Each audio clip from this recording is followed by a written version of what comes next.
I got another story about my toxic family member. The story she's been telling everybody is I'm running around lying about I said that I paid for some properties. Now, the problem is that I never said it. Now, let me give you the backstory on this. Back in 2013, my youngest son calls me. He said, "Hey, Pops, I just got a letter in the mail. And it's from the new owners of the house I've been renting.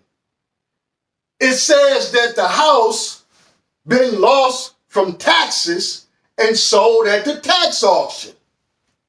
Now, I get online and I look it up and I see it. House was sold at Wayne County tax auction.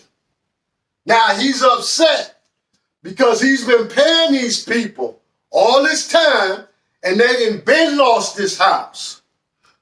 The first thing we gotta do is find him a place to go. First thing we do is look for apartments, houses, whatever we can get on short notice. He got about 10 days to vacate this property. Now, in the process, I'm in Ohio, okay? I ain't been in Detroit in about 25 years since I moved out. I want to learn about this tax auction they got. And I'm reading up on it, and I start learning. They got an auction coming in 2 weeks. So I find out all the information. And I find out they got 20,000 properties that's going to be on this list. The deposit ain't but $500, and the bids start at $500. Now I call my son, I say, "Son, we ain't finna rent you no place. We finna buy you a house." He was all for it. Now, I signed up. I send the bank transfer for the deposit. We rolling. I'm talking to my toxic sister. Tell her what we doing. She say, "Hey, I want to get in. I want to get me a house too." Okay, no problem. I tell her what to do, the website to go on, everything. She go on there. She couldn't figure out how to sign up. Not a problem. I signed up for her, got everything ready, told her how to do the bank transfer. Now she's up and running. She's out looking at houses. We out looking at houses. Now, the problem she has is she don't know how to go on there and bid. She can't figure it out. A whole week went by, and I kept telling her, just keep messing with it, and you'll figure it out. Just keep trying. She couldn't do it. So she ended up having other people with her so they can bid. Now, me and him is rolling. We got a long list of houses we looking at. Every day, all day, I'm on the computer in Ohio. He's here in Detroit, house to house, neighborhood to neighborhood. Now, the bid's starting, and I'm noticing all of the nice houses that we got on our list, they running them up super high. Now, but I noticed at the same time, you got these houses that the yards look like a jungle. But they don't need that much work. Nobody's bidding on them because of how the yard look. So I tell my son, I say, "Son, focus on them houses that got the yards that look bad. All you gotta do, get inside. Make sure the roof is good, it's no leaks, and make sure the basement ain't flooded. Because the basement, it could just need a snake. But if it's more than a snake, that problem can be major. So make sure the basement is good, the roof is good, and it just needs basic stuff that you're going to replace anyway. Kitchen, bathroom, flooring, paint, new doors, all that stuff is basic. So he started doing that. Days later, we win the bid on a house on West Warren in Detroit for $600. He happy and I'm happy. Now, my sister, they win the bid on the house on Myers, $1,300. Now, the problem is she didn't check her house out. So when they go on the inside, the roof been leaking for years. They got major water damage. She upset. She's so upset, she's blaming the person who bid it for. She said they put the wrong address in and bid it on the wrong house. The problem here, I was on the phone with her when she gave them the address to type in to do the bid on. The same address that she gave him, I typed in my computer so I could see the house myself. So he didn't type in the wrong address. Now, she calls me. She said, hey, pay attention. She said, what you doing with that house y'all got? Now here it is. She know the whole reason for learning about this auction, signing up, looking for houses has been for my son. So why is she sitting here asking me what I'm going to do with that house? You got to pay attention. See, she knew that I put up the deposit. So she's using that to try to tell me or ask me what I'm going to do with the house. I say, that house for him. She said, oh, he don't know what to do with no house. I say, let me tell you something. I bought my first house when I was his age. And I had to figure it out, so he gonna figure it out. She say, that boy don't need no house. He don't know what to do with no house. He don't know how to take care of no house. He don't know how to upkeep no house. He don't even know how to do yard work. I am blown away. Because here it is. This your nephew that you talk to every day. You interact with him all the time. But you're sitting here saying this. You stabbing him in the back. Why? He's just a kid, 21, 22 years old.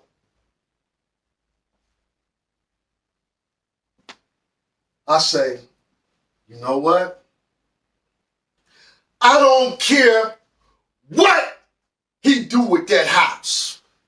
It's a $600 house.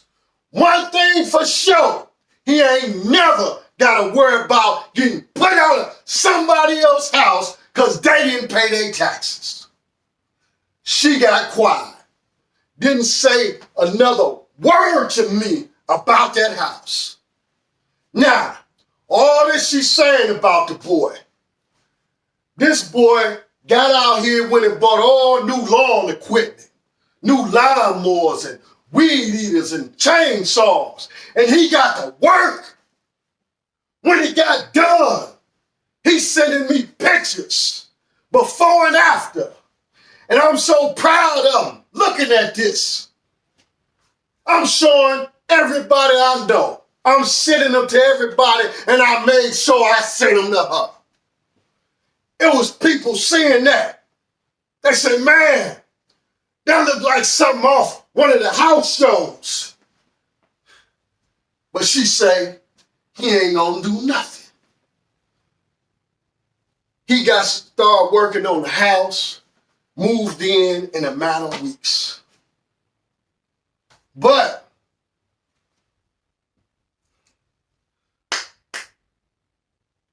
the next year, auction time, he called me. He said, hey, Pops, I want to get me another house. I said, yeah. At that price, I'm buying one too, just because. I ain't got no plans on coming back to Detroit, but at that price, I'm getting one too. Now, we getting ready, talking to my sister again.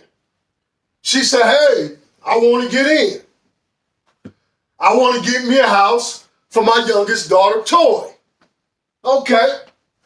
Now, same way, I set everything up, set up the account, but this time I want my son to be more involved in doing the paperwork. So I tell him, and you gonna go to the bank and do the bank transfer, okay? Everything else we did the same. Now, we out same way. I'm in Ohio on the computer. He out looking at houses every day. Same way. Hundreds and hundreds of houses he going through. Now, with her, she's out looking at houses, but she's on our account this time because we buying multiple properties, so we had to put down a bigger deposit. Now, I explained to her, I said, listen, you're not going to win a bid on a good-looking house in a good-looking neighborhood for cheap. If you're trying to get a house for $1,000 or under, you got to look for these houses with the bushes grown up, the grass unkept, trees everywhere. That's what you're going to get cheap. Now, she refused to listen, and all the houses she want to bid on is the good-looking houses. Every time, she getting outbidded by thousands and thousands of dollars. Now, in the meantime, me and my son went in bids. Boom, 500, 600, 700. Now, she called me, hey, I need you to bid on this house. Okay, boom, same thing happened. She get outbid by thousands of dollars. Oh, I'm done. This is her talking. I'm done with this. I ain't looking at no more houses. I'm tired of this. Toy ain't getting no house. I'm headed home. Now, I say, listen, on your way home, it's a house I'm looking at on Myers, right down the street from the one you bought before. This one is near Joy Road. Stop by there on your way home. Look at it for me. Oh no, you don't want to buy nothing down that way. It's so raggedy down there. You don't want nothing over there. It's so bad. I'm like, hey, listen, ho. My son, he all the way on Evergreen. The bid for this house is about to end. All I need you to do is do a ride-by so I can know if it still look like the picture or not. Now, after going back and forth with her, she finally agreed, and she go to the house, pull up in the driveway, get out the car. She's looking. And everything changed with her. Oh man, this house kind of nice. It's bright. It got some new basement windows, new gutters. She looking in the windows. Oh man, somebody been in that house working. This is a good house. Yeah, I know. Now, I bid on the house, put my bid in, boom, won the bid, $500. She say, oh, you know, that'll be a good house for Toy.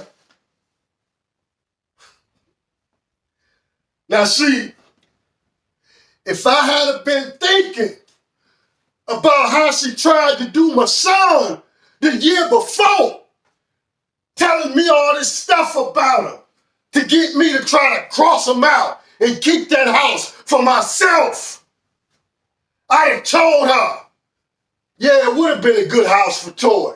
Now get your ass back out there and look the way I'm telling you to look, and you'll find your one. But I didn't, because that ain't me. I said, hey, you know, you can take this house for Toy. Now, we end up winning the bid on 3 more houses. Total of 7 properties for $4,300. We happy. Everybody happy. You know? Now, during the time of the auction, she's talking to different family members. And after the auction, she telling them about what we done. Now, I come to Detroit a year and a half later. It's 2016 now. I've run into family that had been asking her about the auction. Now, they asked me about the auction. I started giving them all the details on how to sign up, what to do, deposit, everything. And I also tell them the story of what we did. We got 7 houses, $4,300. It was a good story because it's a positive story of family working together and made something happen. See, I ain't heard a positive story about our family in 40 years. All you hear about our family is negative stories. Now, they was happy to hear the story and to know how they can go about doing it if they choose to. I end up running into other family. One family member was struggling to pay rent every month. So I tell him the story and how he can buy him a house for the price of 1 month's rent. Now, another family member, I'm talking to them. They struggling with their mortgage. I tell them the same thing because the houses that's going for cheap is in the same neighborhood they living in, paying a mortgage. I think their mortgage is like $8,000, $9,000 a month. You know, and I'm giving them the option. I say, listen, if you're losing the house, you can go and buy you a house and pay cash, okay? That way, if you lose the house, you still got a house. Now, for most people, they're concerned, well, I don't want to mess my credit up. Well, hell, if you're struggling with the mortgage, you're already messing your credit up. And if you lose the house, you're going to mess your credit up and end up with no house. Now, I told them the story of numerous people that I had ran into after we bought the houses at auction. And they told me they was paying the mortgage. And the house down the street from them was on a tax auction, and they went and bought the house and said to hell with the mortgage. They got them a house free and clear. And they walked away. Yeah, their credit was messed up, but they didn't care about that. It's better than having another 15, 20 years to pay on their mortgage. But that was their option. That's what they did. Now, I started hearing stories, once again, that I'm lying, telling people I went out and bought all these houses myself. Over and over again, I'm hearing the story being repeated. I even had a few people come around me and make indirect statements. You know how them toxic people do. They hear something about you and they want to come around and they throw something out there. You know, they ain't saying it directly to you, but they just throwing it out there. You know, they be looking around like, you know, like you don't know what the hell they talking about. But anyway, it happened over and over again. Now, I don't even know where this coming from. All I'm saying to myself, well, shit, I know I ain't said that, but, you know, the hell with them. So, it go on for years. Over and over again, the story being told, I'm lying that I bought these houses. Now, I was hearing it so much that I went back to the family member that I had the first conversation with. And I said, hey, did you remember when we was talking about the houses when I first got here? Did I tell you that I bought all the houses? They got excited. They said, oh no, you didn't say that. You never said that. You told us what y'all did. You never said you did nothing. But when I end up talking to Trisha and I was telling her all the things that you told me y'all did. And the reason I was telling her because I had talked to her before and I was asking her, how can we go about buying a house at the auction? And all she could tell us was it's hard, it's hard, it's hard. So I left it alone. And when you came here, I asked you. Now, when I'm telling her this what you told me, she all of a sudden, that nigga lying. He ain't bought all them houses. Them ain't his houses. He running around here lying. And I was, and she said she was trying to explain to her, no, he didn't say he did anything. And I didn't say that. He said, we. But because she was on her rant, get loud and going on, that the family member was like, man, I don't, she said she got off the phone with it, never mentioned it again. But just like I was getting the story that I said I bought all them houses, she was hearing it too. And the whole time, been 7 years, it's coming from her, the same toxic family member, telling another story, nonstop. My son heard the story so much from her that he got tired of hearing it. He come to me. He said, Dad, man, why they keep talking about this? Why they talking about you like that? They don't understand that everything that happened, it was you. If it wasn't for you, none of it would have happened. I said, yeah, I know. But I ain't telling nobody that. You know, it's amazing when you look at this. A simple conversation with family. And I tell them, we did this. And she heard the story and changed my words and say, I said I. So here it is. She telling a lie that I'm lying. Now what kind of mess is that?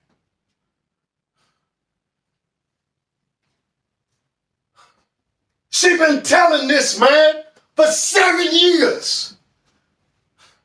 Like the damn Tony Braxton song, huh? 7 whole days, shit, this 7 whole years. But it didn't end there. See, I've been hearing the story so much, along with a laundry list of other stories about me. I said, to hell with these fools. I ain't talking to nobody. I'm going to stay my behind away from everybody. I told this to my son. I say, hey, I'm going to make my little money and I'm going to be at home. Because these fools out here talking crazy like they know something, I'm going to be the one upside somebody's head and I'm going to be in prison the rest of my life. So I'm going to be at home. Now, I'm away from everybody about a year and a half. My sister Debbie asked me to bake some brownies and cookies for a birthday party. Now, me and Debbie ain't had a brother and sister relationship since I was a child. Well, why is that? Because of the stories that I heard about this woman my whole life kept me away from her. When I seen her, yeah, we was cool. We talked from time to time. But the stories, the damn stories, kept us away from each other. Now, I'm going to a house with the cookies and brownies. I'm telling myself, I'm dropping this stuff off and I'm gone. Because I ain't trying to run into no more stories. I dropped the brownies off. I talked to some people. I see people I ain't seen in 20, 30 years. I end up being there a lot longer than what I anticipated. Next thing I know, I got somebody talking to me, asking me about my eating habits. Now, I know I ain't never told them nothing about how I eat. But again, guess what? The reason they talking to me about it, because it's another story that's been told over and over again about me and how I eat. Now here it is already, but it didn't stop there because I hear two more people talking. And they talking about family members fighting when a family member passes away. Well, I ain't no damn fool. That's another damn story. That our family was fighting over my mother's belongings when she passed away. Again, another story. I had somebody walk by me and they said, hey, you working? With this dumbass look on their face. Again, another story. Why? Because I quit my 9 to 5 back in 2020. Don't nobody know nothing about what I do. But here it is, it's a damn story. Now, I end up having a conversation with my niece Tish, Debbie's daughter.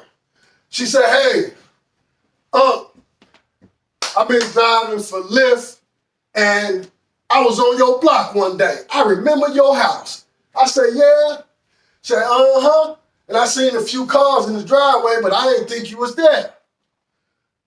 So we talking and I said, hey, you know, we got the house next door too now. She said, yeah. And before I can finish the conversation, she was talking to somebody else. We was, everybody was mingling with each other. I ain't think nothing of it. The next day, my phone rang. It's my son. Hey, Pops, they talking about the house next door. I ain't even gotta ask what they saying. It's the same thing again. I said she changed it to me saying I got the house next door. Now, let me give you a little backstory on this. When we got the house next door, okay, after the clean out, we was doing repairs. Before the repairs got done, it was a major fire. The whole rear of the roof was burnt out. Major water damage everything that had been repaired, destroyed. We got to start over again. The roof get repaired, starting a major clean out. We unloading loads and loads of stuff. Now, my sister called me on the phone. Hey, what y'all doing with the house next door? I say, it was a major fire. Major. It's going to be a while just doing clean out. She said, well, Kiki, her oldest daughter, looking for a house.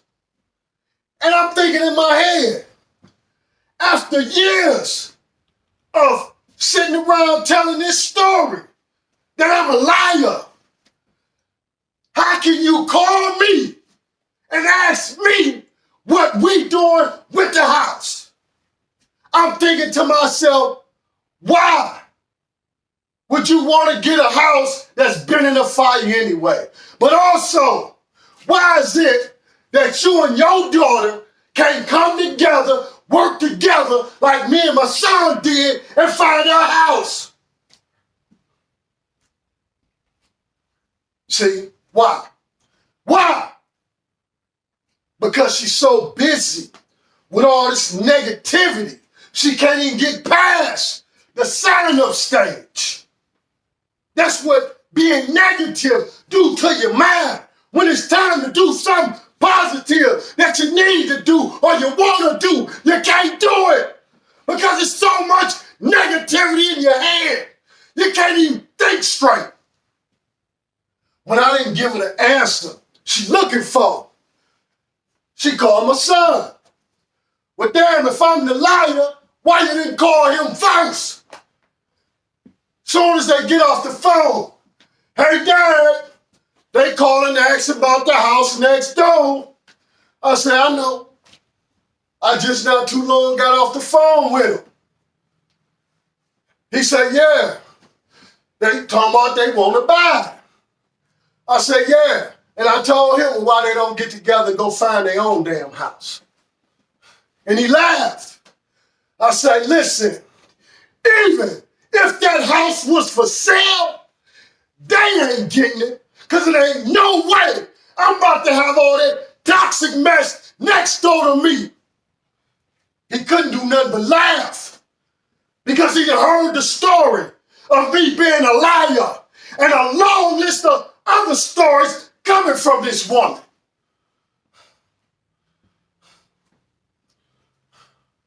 See, here's the thing. If she want to hear me actually say what I did, I found the house for sale. I put the deal together. I did the paperwork. I keep the yard up. I have paid every single dollar that's been